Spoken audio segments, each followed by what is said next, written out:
He said, son, have you seen the world? Well, what would you say if I said that you could just carry this gun? Okay, well, pretty much my entire family's been in the military, but the one who was affected most was my dad. He was Staff Sergeant 2nd Class in the Marines, and he was in there for a good 8 years, I think. And in that time, he traveled all over the world. Well, for the most part, all over the world. He went to Hawaii, stationed in China in certain parts, a few parts in Europe, mostly continental U.S. though, and that affected him spiritually. But at my house, because of him being in the military, he has pretty much tried to run everything on a military type budget. So basically living on the bare minimum and doing everything you're told without question, which is very difficult for me to do because I'm just as headstrong as he is. But he has affected my life positively. He's given me more self-respect. He's taught me respect of superiors, regardless of how horrible they may be. It's taught me that dedication and perseverance and motivation can help you achieve pretty much any goal that you may hope to achieve, and allows you to achieve your dreams more so than anything else. From his family and his friends, they took off his clothes, they pissed in his hands. I told them to stop, but then I joined in. My name is Melody Warner. I'm a BM2 in the United States Navy, and I was stationed in Bagram, Afghanistan doing detainee operation. I'm a bosun mate 2nd Class in E5. Bosun mate in the Navy will paint, refuel the ship, drive the ship, and depending on your rank, like I'm a 2nd Class, so I would make sure that my subordinates will do what they're told, make sure they're doing their job correctly and proficiently. Detainee operations. We had quite a few of them, and they were from all over the Afghanistan area. Were there detainees that you could get along with and other times you just couldn't, like, control them?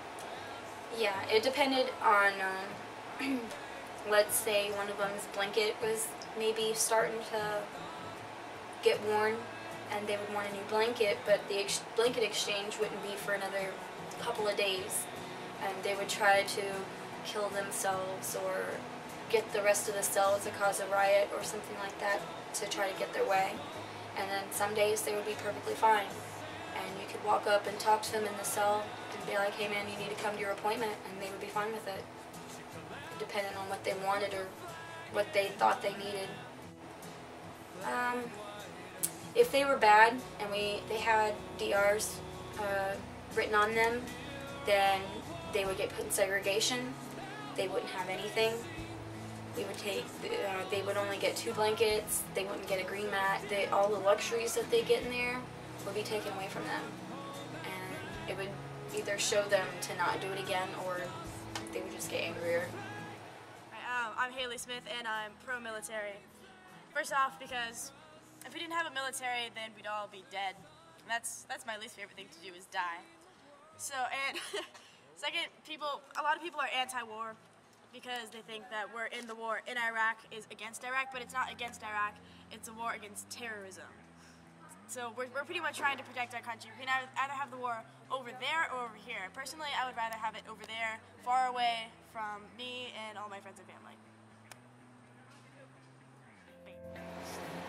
Every day was different, depending on, I guess, your job. I worked 3 different jobs here, so every job has a different level of stress, but the stress level is high because being away from home and being away from your family and friends. Well, I had family that would send me packages or talk to me on Facebook, and I had pictures up on my wall, and a lot of me and my friends would sit around and talk about the things we missed, so we had something to look forward to when we went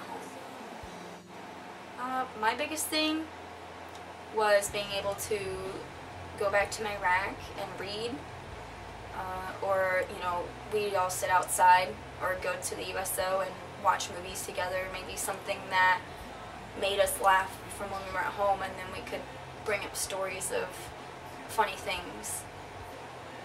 When you got back, did you have post-traumatic stress? Yes. I still have problems sleeping or waking up in the middle of the night and I can't find my weapon.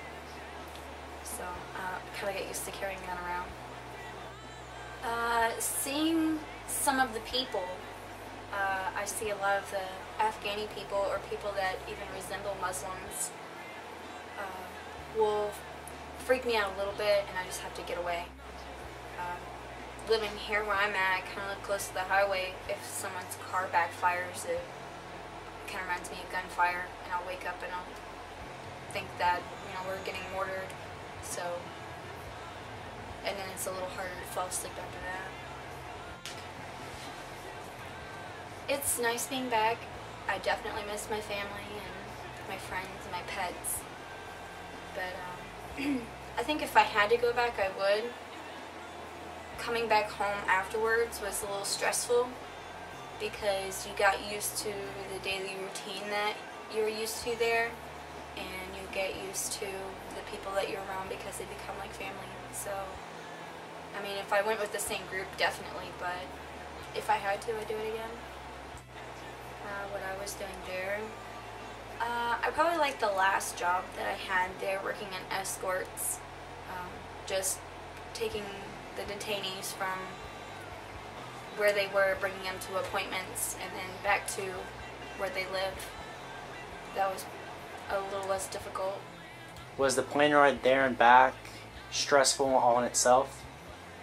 Especially the plane ride there, I think. Because you know where you're going, you know you're leaving your family behind, and that was probably the most stressful part. Coming back was stressful just because you can't wait to get home. You're so excited, you just want the plane ride to be over with, but I think on the way there, most of the flight I slept. My sister is in the Navy, and she is a petty officer. She just got promoted, and it affects us because, you know, she's my sister and I miss her, and it's kind of worrisome because we never know if she's gonna have to be like sent overseas. She's in California right now, so it's not that far, but we still get worried about her.